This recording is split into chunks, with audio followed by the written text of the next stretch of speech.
Nuosavo būsto įsigijimas yra ne tik finansinis sprendimas, bet ir žingsnis link savarankiškumo, saugumo ir svajonių įgyvendinimo. Ir labai dažnai žengti tą pirmąjį žingsnį yra nedrąsu, nes mus lydi dvejonės. Iš tiesų, nekilnojamo turto rinka pastaruoju metu buvo labai dinamiška. Tačiau dabar pirkėjai turi trumpalaikę gerą progą. Nekilnojamo turto kainos nekinta jau pastaruosius kelerius metus.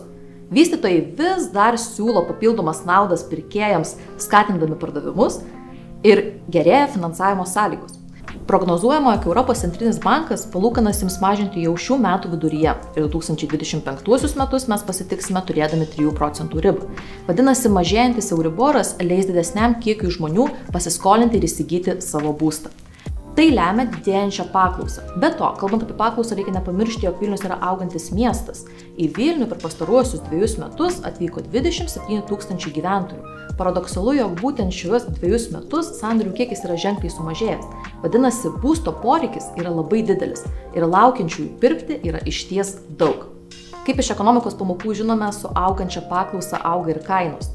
Esant tokioms aplinkybėms, vystytojai tikėtina nustos daryti nuolaidas, teikti papildomas naudas, tad labai svarbu, jog šis delsimas nebūtų praleista puikia galimybė užfiksuoti gerą kainą, pasiimti papildomą nuolaidą ir pasinaudoti gerėjančiomis finansavimo sąlygomis.